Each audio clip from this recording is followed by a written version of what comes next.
بسم اللہ الرحمن الرحیم۔ آپ کا میزبان ڈاکٹر محمد عظیم فاروقی قرآن پاک سے اچھی سچی کہانیوں کے ساتھ حاضر خدمت ہے۔ پیارے بچوں، آج میں آپ کو حضرت شیش علیہ السلام کا قصہ سناتا ہوں۔ حضرت شیش علیہ السلام یہ حضرت آدم علیہ السلام کے صاحبزادے ہیں، اور حضرت آدم علیہ السلام کے بعد اللہ تعالیٰ نے جس کو نبوت عطا کی وہ حضرت شیش علیہ السلام۔ حضرت شیش علیہ السلام کے بعد اللہ تعالیٰ نے جن کو پھر نبوت عطا کی وہ حضرت ادریس علیہ السلام۔ حضرت آدم علیہ السلام اور اماں حوا علیہ السلام کو اللہ تعالیٰ نے جب جنت سے زمین پر بھیجا تو کچھ عرصہ تو وہ ایک دوسرے سے دور رہے، دعائیں کرتے رہے، اللہ سے معافی مانگتے رہے۔ جب ان کی توبہ قبول ہوئی پھر ان کی ملاقات ہوئی، جہاں پہ آج کل مسلمان حج کرنے جاتے ہیں میدان عرفات میں ایک چھوٹا سا پہاڑ ہے، اس کو کہتے ہیں جبل رحمت۔ تو پھر اس کے بعد جب ملاقات ہوئی پھر اللہ کے حکم سے انہوں نے خانہ کعبہ شریف بنایا، پھر اللہ نے ان کو بیٹے اور بیٹیاں عطا کیے، اور ان کی زندگی جو ہے وہ 950 سال سے بھی زیادہ لمبی عمر مبارک تھی، اور اماں حوا آدم علیہ السلام سے تقریباً 1 سال بعد پھر آپ کے وصال کے بعد ان کا بھی وصال ہوا۔ تو ان کی زندگی میں ان کے بچے، پوتے، پوتیاں، دوتے تقریباً 40,000 کے قریب اللہ کریم نے ان کو آگے بیٹے، بیٹی، پوتے وغیرہ عطا کیے، پوتیاں جو۔ تو ان کے 2 بیٹے جو آپس میں جن کا اختلاف ہوا، حابیل اور قابیل۔ قابیل بڑا تھا، حابیل چھوٹا بھائی تھا، تو شادی کی وجہ سے ان کا آپس میں اختلاف ہوا۔ تو آدم علیہ السلام نے فرمایا کہ اللہ کے حکم سے یہ میں نے شادی طے کی ہے کہ حابیل کی شادی جا کلیمہ سے ہوگی، لیکن قابیل نے ضد کی، کہا کہ اللہ تعالیٰ سے کوئی اور نشانی طلب کرے۔ تو آدم علیہ السلام نے کہا کہ آپ قربانی پیش کرو۔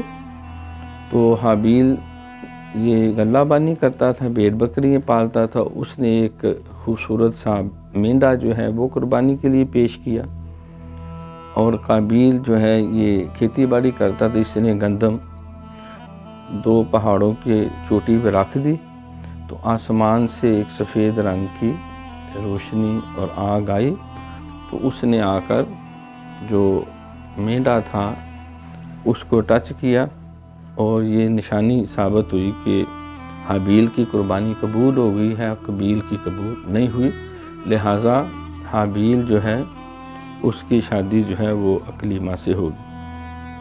قابیل کو بڑا غصہ آیا کہ میرے ساتھ ابا نے بھی زیادتی کی ہے اور نعوذ باللہ اللہ نے بھی زیادتی کی، جہاں میں شادی کرنا چاہتا تو چھوٹے بھائی کی کر رہے ہیں۔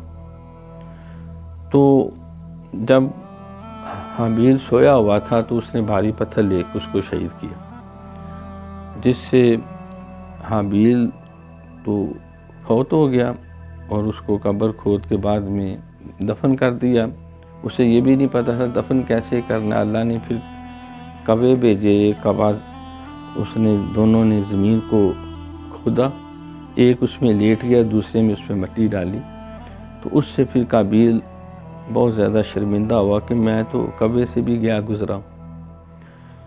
تو اس کے بعد پھر آدم علیہ السلام خانہ کعبہ کا طواف کر رہے تھے، یکدم انہوں نے دیکھا کہ پھول مرجھا گئے ہیں، درختوں کے پتے سبز تھے وہ زرد ہو گئے ہیں، تو وہ آسمان پہ سرخ آندھی چلنی شروع ہو گئی، تو وہ سمجھ گئے کہ کوئی کام غلط ہوا ہے۔ جب واپس آ کے دیکھا تو قابیل جو ہے اس کا رنگ پہلے سفید تھا، کالا ہو گیا، ہاتھ پاؤں کے ٹیڑھے ہو گئے۔ تو کہا کہ حابیل کدھر ہے؟ تو اس نے کہا مجھے کیا پتا۔ تو اس طرح وہ پھر اپنے قبیلے، اپنے عزیزوں کو لے کے وہاں سے بھاگ گیا۔ آدم علیہ السلام کو بڑی تکلیف ہوئی کہ اس نے ایک تو غلط کام کیا، اوپر سے پھر ماں باپ کو بھی چھوڑ کے بھاگ گیا۔ تو اللہ سے انہوں نے بڑی دعا مانگی، تو پھر اللہ تعالیٰ نے ان کو ایک فرزند دیا جس کا نام شیش رکھا، جو حضرت آدم علیہ السلام کا جانشین بنا۔ تو اللہ کے حکم سے سارے علوم جو اللہ تعالیٰ نے آدم علیہ السلام کو سکھائے تھے، قرآن پاک میں بھی ہے وَعَلَّمَ آدَمَ الْأَسْمَاءَ كُلَّهَا، اللہ نے جو علم سکھائے تھے انہوں نے اپنے اس بیٹے کو سکھائے۔ اللہ تعالیٰ نے آپ کو 50 صحیفے بھی عطا کیے۔ اس وقت تک اللہ کریم براہ راست شیش علیہ السلام سے ہم کلام ہوتے، حضرت آدم علیہ السلام سے بھی ہم کلام ہوتے تھے۔ تو اللہ کریم نے 50 صحیفے یعنی چھوٹی کتابیں دی، بڑی کتابیں تو قرآن پاک ہے، زبور ہے، انجیل ہے اور تورات ہے، لیکن یہ چھوٹی کتابیں کتاب جسے کہہ لیں جس طرح ایک چیپٹر ہوتا ہے، ایک کتاب میں کئی چیپٹر ہوتے ہیں۔ تو حضرت شیش علیہ السلام بہت نیک تھے، بہت صالح تھے، ماں باپ کی آنکھوں کی ٹھنڈک تھے۔ اللہ نے ان کو عبادت کرنے کے طریقے بھی سکھائے۔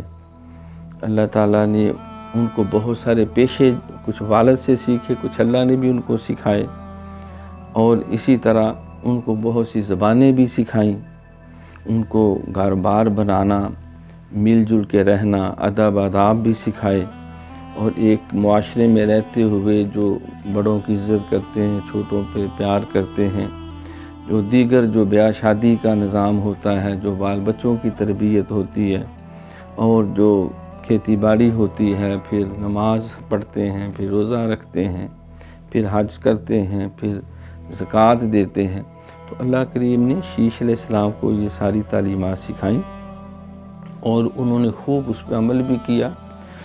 اب یہ کہ اب کچھ لوگ جو تھے وہ قابیل کا قبیلہ وہاں سے بھاگ کے پہاڑوں پہ آباد ہو گیا، اور ایک آدم علیہ السلام کا جو بیٹوں کا قبیلہ تھا وہ میدانوں میں آباد ہو گیا۔ میدانوں میں جو ان کی خواتین وہ زیادہ خوبصورت ہوتی اور مردوں کے رنگ گندمی ہوتے، جو پہاڑوں پہ تھے مرد خوبصورت ہوتے، عورتوں کے رنگ اتنے خوبصورت نہ ہوتے۔ تو پھر شیطان نے دیکھا کہ یہ تو امن و سلامتی سے رہ رہے ہیں، وہ پھر ایک غلام کی شکل میں بن کے آیا اور اس نے بانسری بجانی شروع کر دی۔ تو بانسری میں مختلف سریں اس نے نکالی، پھر اس نے آگے بھنگڑا ڈالنا شروع کر دیا، ناچنا شروع کر دیا، ڈانس شروع کر دیا، اور لوگ جو ہے وہ عبادت کرنے کے بجائے جس وقت عبادت کا وقت ہوتا وہ بانسری بجانی شروع کر دیتا، ناچنا شروع کر دیتا اپنے، اور بھی اس نے چیلوں کو اکٹھا کر لیا۔ تو اس نے میلے ٹھیلوں کی طرف لوگوں کو لگا دیا، اللہ کی عبادت کی بجائے، نماز کی بجائے، روزے کی بجائے، اور اللہ کا پاک کلام پڑھنے کی بجائے وہ ان کاموں میں لگ گئے۔ پھر حضرت شیش علیہ السلام نے ان کو بڑا سمجھایا، تو اللہ کریم نے پھر شیش علیہ السلام کی ہی زندگی میں حضرت ادریس علیہ السلام جو ان کی اولاد میں سے تھے، تو اللہ نے پھر ان کو نبوت دی۔ تو ادریس علیہ السلام وہ پہلے نبی ہیں، جو تیسرے نبی تھے، یہ پہلے شخص تھے جنہوں نے باقاعدہ قلم ایجاد کیا، اور قلم کے ساتھ جو ہے وہ جس طرح قرآن پاک میں اللہ فرماتا ہے کہ وَعَلَّمَ بِالْقَلَمِ، اللہ نے قلم سے انسان کو علم بھی سکھایا۔ تو انہوں نے پھر حضرت شیش علیہ السلام نے ان کو ساری باتیں وہ 50 صحیفے وہ بھی لکھوائے، پھر جو باتیں آدم علیہ السلام سے سیکھی تھی وہ بھی ان کو ساری لکھوائیں، اور پھر جو اللہ کریم نے ان سے براہ راست کلام کیا تو وہ بھی سکھایا۔ تو حضرت ادریس علیہ السلام ہر وقت پھر لکھتے رہتے تھے، کتابوں کی کتابیں انہوں نے بھر دی۔ تو گویا کہ جتنے علم ان کو ان کے دادا یعنی آدم علیہ السلام کے پاس تھے، جتنے ان کے باپ شیش علیہ السلام کے پاس تھے وہ بھی، اور اللہ نے جو مزید ان کو علم دیے، کیونکہ حضرت ادریس وہ پہلے پیغمبر ہیں جن کے پاس اللہ نے حضرت جبریل علیہ السلام کو وحی دے کے بھیجا، ورنہ شیش علیہ السلام سے اللہ کریم براہ راست ہم کلام ہوتے، آدم علیہ السلام سے براہ راست ہم کلام ہوتے۔ تو اب یہ ہوا کہ وہ شیطان نے جو لوگ تھے ان کو میلوں ٹھیلوں میں لگا دیا، اور کسی طرح پہاڑوں کے رہنے والے اور میدانی علاقوں کے رہنے والوں کو آپس میں ملایا، اور ان کے ملنے سے پھر یہ اور نافرمان ہو گئے، غلط کام انہوں نے شروع کر دیے۔ تو پھر اللہ کریم نے شیش علیہ السلام نے پوری تعلیم دی، اور ادریس علیہ السلام جو ہیں انہوں نے بھی تبلیغ کی۔ کچھ لوگ ان پہ ایمان لائے، کچھ ایمان نہ لائے، لیکن انہوں نے اللہ کا پیغام ان تک پہنچانا جاری رکھا۔ تو اس سے یہ پتہ چلا، سبق ہمیں یہ ملا کہ حابیل اور قابیل کے قصے سے ماں باپ کو تکلیف ہوئی کہ اگر اولاد کوئی غلط کام کرتی ہے تو ماں باپ کا دل دکھتا ہے، تو ہمیں ماں باپ کو نہیں ستانا چاہیے۔ پھر جو ہے اگر غلطی ہو جائے تو غلطی کو مان کے اس کی اصلاح کرنی چاہیے، یہ نہیں کہ بندہ گھر سے بھاگ جائے۔ پھر جو ہے شیطان تو چاہتا ہے کہ ہم عبادت نہ کریں، نماز نہ پڑھیں، بلکہ ہم شرارتی کاموں میں لگے رہیں، گانے بجانے میں لگے رہیں۔ تو یہ شیطان کے سمجھیں کہ مکر و فریب ہے، جو میوزک جس کو آج کل ہم کہتے ہیں۔ تو ہمیں اس سے بھی پرہیز کرنا چاہیے، اس کی بجائے زیادہ ہمیں اللہ کی عبادت کرنی چاہیے، قرآن پڑھنا چاہیے، بڑوں کا احترام کرنا چاہیے۔ پھر اللہ بھی خوش ہوتا ہے اور مخلوق میں بھی امن رہتا ہے، اور انسان آخرت میں بھی کامیاب ہوگا۔ تو پیارے بچوں، آج ہم نے حضرت شیش علیہ السلام جو حضرت آدم علیہ السلام کے صاحبزادے تھے، ان کا قصہ سنا ہے۔ انشاءاللہ تعالی اگلے پروگرام میں ہم ایک اور قرآن پاک سے اچھی اور سچی کہانی لے کے حاضر ہوں گے۔ تب تک کے لیے اپنے میزبان ڈاکٹر محمد عظیم فاروقی کو اجازت دیجیے۔ اللہ حافظ۔